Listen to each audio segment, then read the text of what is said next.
এই লাউটা কাটার জন্য রেডি, তো এটাকে আজকে কেটে ফেলি।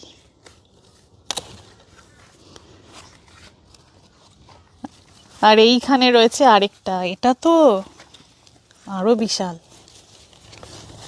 তার পাশে ছোট লাউটা রয়েছে, সেটা এখনো কাটবো না, ছোট আছে।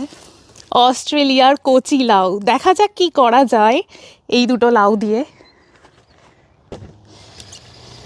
আকাশে মেঘের ঘন ঘটা এবং হেভি রেনফলের আজকে পসিবিলিটি রয়েছে, তো বৃষ্টি শুরু হওয়ার আগে যতটা সবজি তোলা যায় তো তুলে ফেলি। গতকাল সারাদিন সারা রাত বৃষ্টি হয়েছে, তার জন্য দেখো ঘাসের উপরে এখনও জলের ফোঁটা রয়েছে। ওদিকে দেখো একটা ব্যাঙের ছাতা, পেঁপে গাছের মধ্যে দেখো ডালগুলোতে পাতায় পুরো জলের ড্রপগুলো কি সুন্দর দেখতে লাগছে, তাই না? গাছপালাগুলো বৃষ্টি পেয়েছে, অনেক দিন বৃষ্টি হয়নি, তারপরে হঠাৎ বৃষ্টি শুরু হয়েছে, তো সব সতেজ হয়ে গেছে। বাগানটা যে কি সুন্দর লাগছে, এত সবুজ চারিদিক। এই বছরের সব থেকে বড় কুমড়ো এটা, অনেক দিন এটা ছিল, রেখে দিয়েছিলাম, এবার আজকে কেটে ফেলবো। এত ভার, বাপরে বাপ। তার কারণ মাচাতে পুরো কুমড়ো গাছে ছেয়ে গেছে, এই বছর প্রচুর কুমড়ো খেয়েছি, এবার লাউ খাবো মাচায়, এবার লাউ হবে, কুমড়ো গাছটা কেটে দেবো। Oops, I just dropped it. Ouch, কি বিশাল দেখো। আরেকটা রয়েছে, আরেকটা ছোট কুমড়ো আছে, তো ওইটাকে এখানে রাখি, তারপরে দেখাচ্ছি, বুঝবে তাহলে।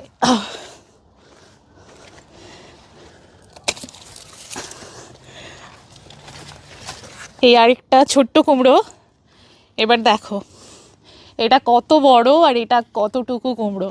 Oh, it's so heavy.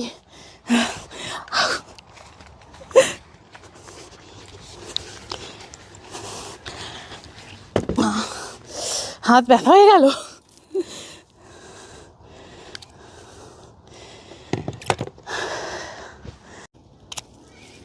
ঢ্যাঁড়স গাছ তো আমাকে ছাড়িয়ে গেছে, মানে এমন ড্যাং ড্যাং করে লম্বা হয়েছে দেখো। এখন তো তাও মানে হাতে পাচ্ছি, এরপরে তো আর হাতে পাবো না, তখন মই লাগবে, মই বেয়ে উঠতে হবে ঢ্যাঁড়স কাটার জন্য।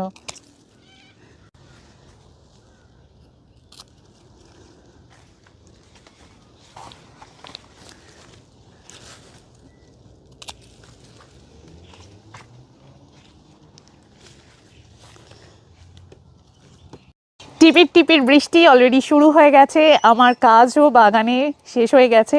তো আজকে হলো রবিবারের এই হারভেস্ট অস্ট্রেলিয়াতে আমার বাগানে। তোমাদের বাড়িতে আজকে কি কি রান্না হচ্ছে কমেন্ট সেকশনে অবশ্যই জানিও। উরি বাবা, ঘরে যাওয়া যাক।